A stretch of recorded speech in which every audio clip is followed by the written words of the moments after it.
Good morning, my fellow humans. I am so happy that you are here today. It is Sunday, and I am in my backyard, and I want to have Bible study with you. I double dog dare you to have Bible study with me, and I hope you watch this whole video with me because I am an atheist who wants to talk about the Bible, and especially on a Sunday. Now, all atheists are not the same. They are not all the same. There are atheists who don't want to have anything to do with the Bible, and there are atheists who use the Bible to make a point, and there are atheists who read the Bible sometimes every day. There are some atheists who listen to Bible Gateway. But I'm an atheist, and I am 100% comfortable with the Bible because I understand that it was written by man who lived a long time ago. And I don't have any evidence or proof that it was divinely inspired by God. I don't know if it was inspired by God because I don't have any evidence. Now, there's a part of the Bible that says it was inspired by God, but just because the Bible says it doesn't mean it's true. I need the evidence. Extraordinary claims requires extraordinary proof. All right. So I need to introduce myself for just in case you don't know me. My name is Sharice. I was indoctrinated into Christianity. That means I was born into it. My family wanted me to be a Christian. They wanted me to say the prayer, and I said the prayer at age 5. And I wanted to go with the flow of my family, just like so many other kids. I also rededicated my life to Jesus at age 8. I said the prayer again when I was 8 years old because I wanted to make sure that I would go to heaven when I died.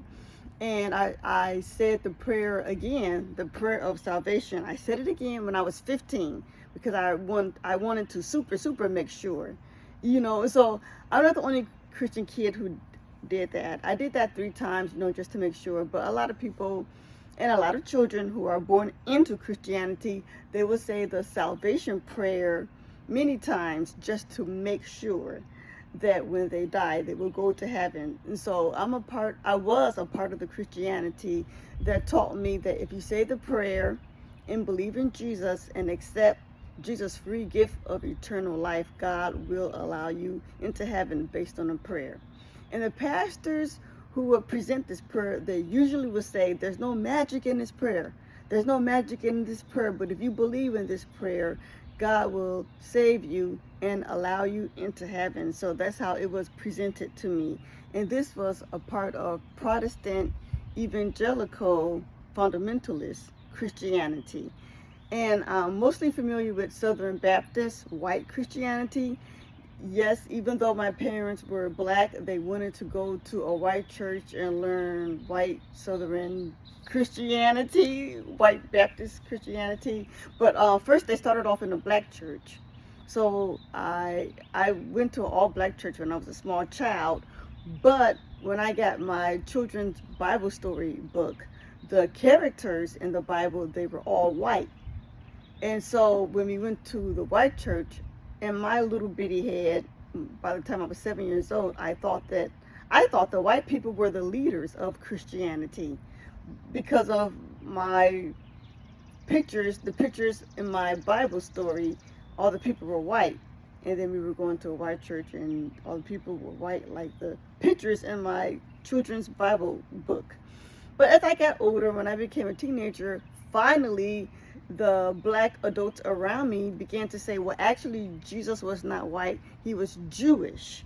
He was a brown-skinned Jew who lived in the Middle East, and so they were trying to teach me to not think of Jesus as a white man, but as a brown Middle Eastern man.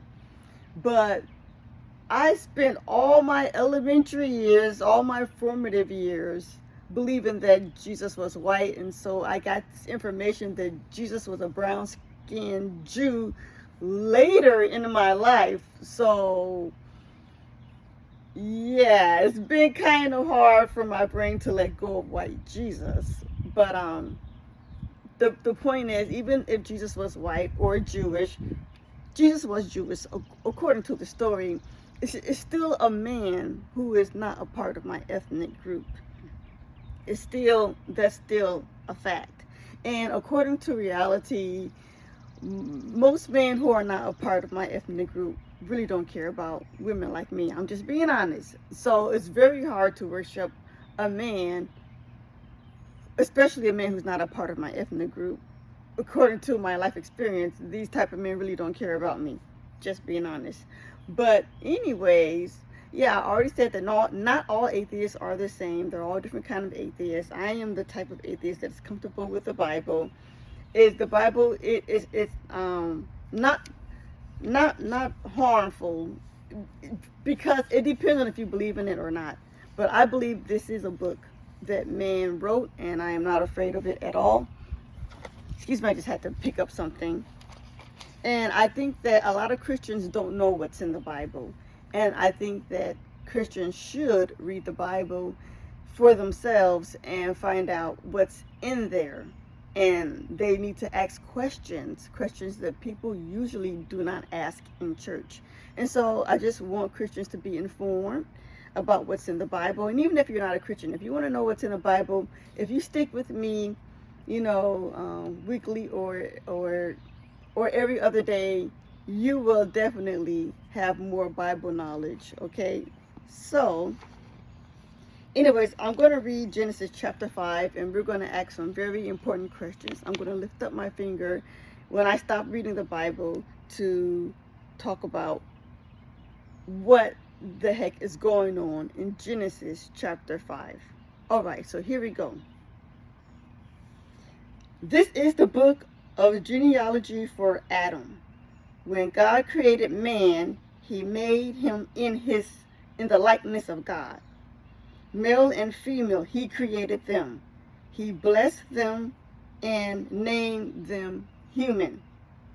Adam was 130 years old when he had a son in his likeness, who was named Seth. Okay, I got to pause right there.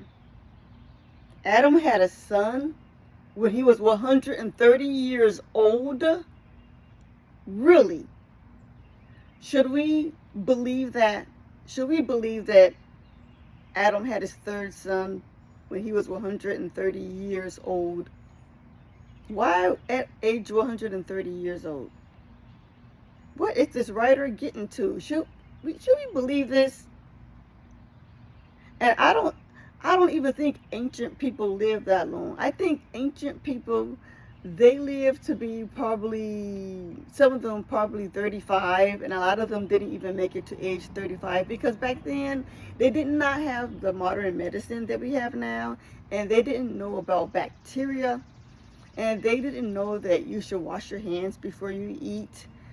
They weren't really into cleaning food. So the ancient people, there's a lot of stuff that they did not know, and so as a result, they usually did not live past the age 35, and a few of them made it to age 40 if they were lucky. But this is saying that Adam had his third son at age 130. Get out of here. I don't believe it, but if you want to believe it, that's up to you. So, but I'm going to continue reading this. Adam was 130 years old when he had a son in his likeness, who was named Seth. After he had Seth, Adam lived another 800 years and had other sons and daughters. Should we believe that Adam lived another 800 years? Should we believe that Adam lived another 800 years? Can a human live to be 800 years old? Let's continue reading. Adam lived for 930 years and then he died. The Bible says that Adam lived for 930 years and then he died. Should we believe that? And should we teach that to children? That people who lived in ancient days used to live to almost 1,000 years old. Should we teach that to children?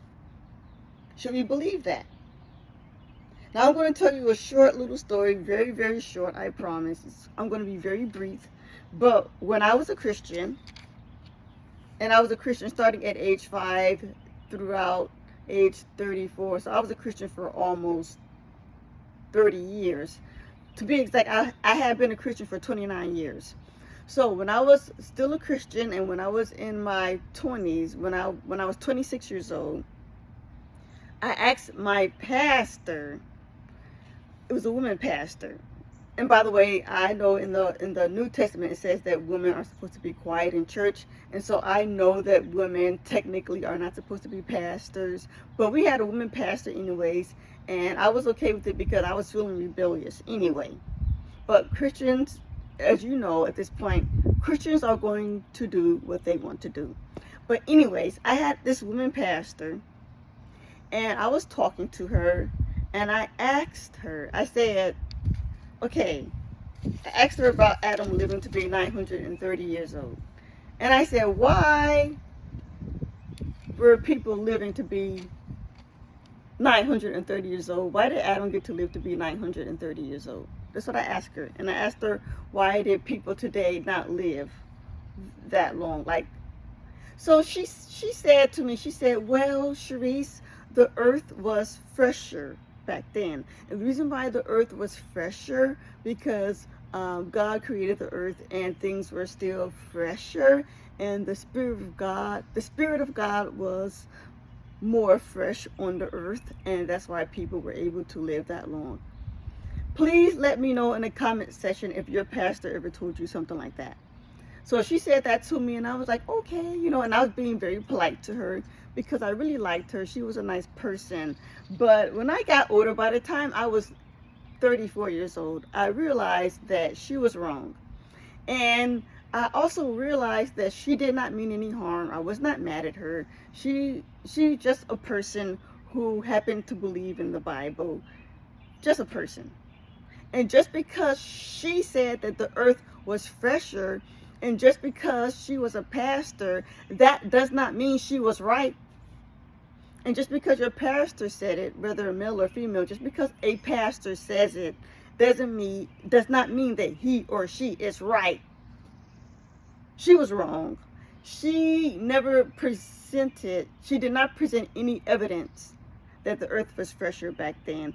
And we still don't have evidence that a person ever lived for 930 years. It just does not match how I interact with reality. I don't know anybody who has lived to be 930 years. Do you?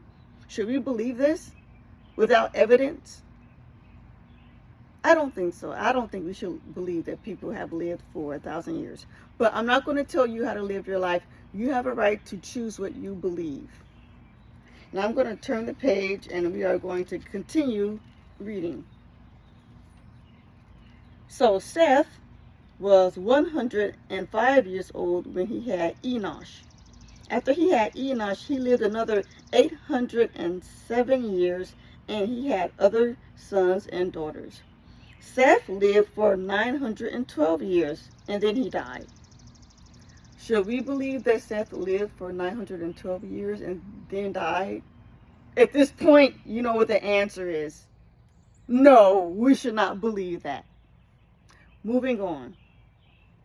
Enosh was 90 years old when he had Canaan. After he had Canaan, Enosh lived another 850 years and had other sons and daughters. Enosh lived for 905 years and then he died. Should we believe that this man lived to be 905 years? I'll wait. The answer is no. This man did not live to be 905 years. The writer wrote this. The writer made a mistake. Okay, I think he wrote this because he wanted the story to be a big deal or something. And he was hot and they did not have a TV back then to entertain themselves. And I guess he wanted people to believe that people a long time ago used to live to be 905 years. But he never provided any proof for that. So I'm going to continue to read. Canaan was 70 years old when he had Melalelah. After he had Melaliel, he lived another 840 years and had other sons and daughters. Canaan lived for 910 years, and then he died. Melaliel he was 65 years old when he had Jared. After he had Jared, he lived another 830 years and had other sons and daughters. Mahalalel had other sons and daughters. Mahalalel lived for 895 years and then he died. Jared was 162 years old when he had Enosh.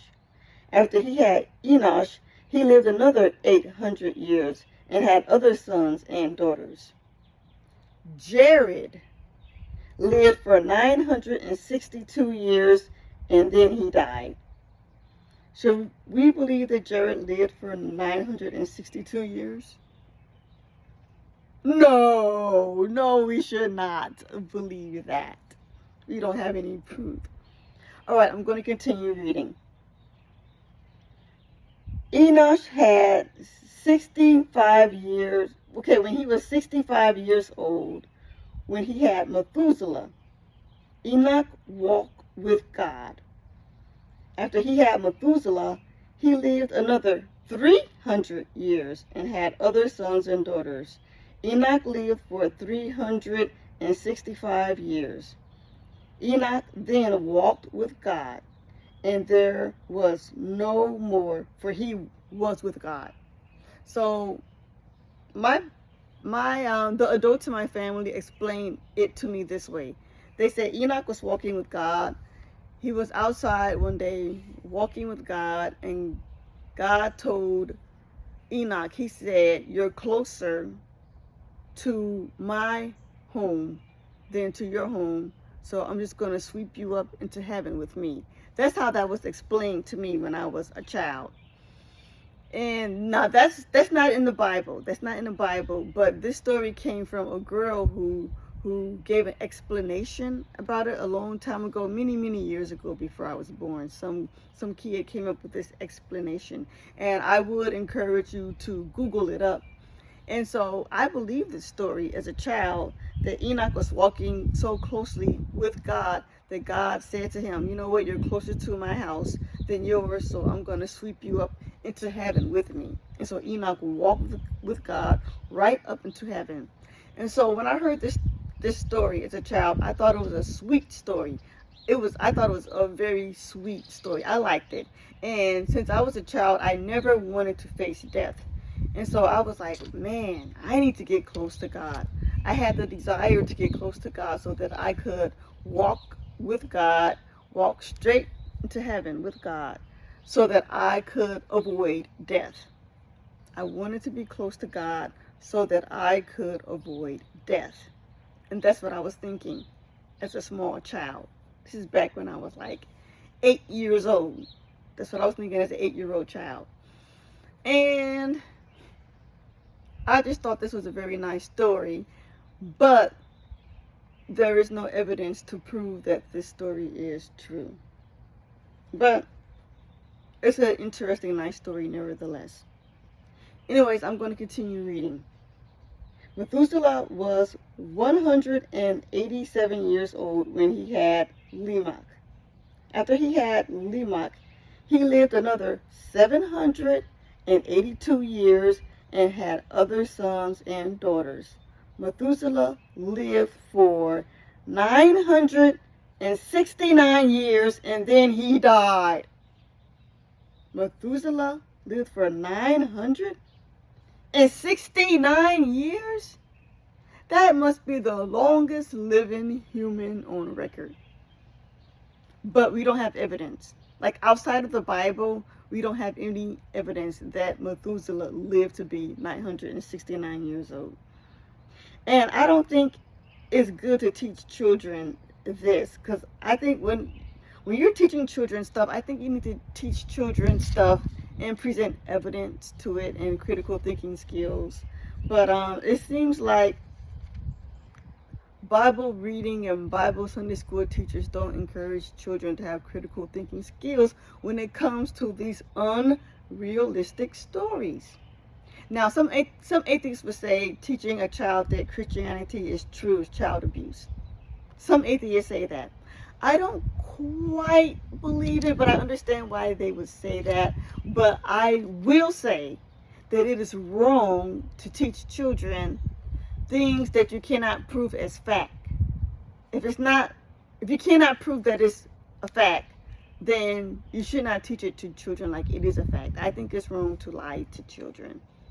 Children need evidence if they're going to have these extraordinary claims. Remember, extraordinary claims need extraordinary evidence. Let's continue. Lamech was 182 years old when he had a son.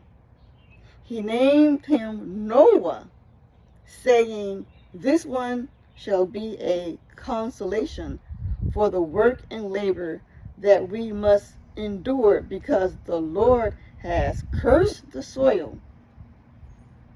After he had Noah, Lamech lived another 595 years and had other sons and daughters.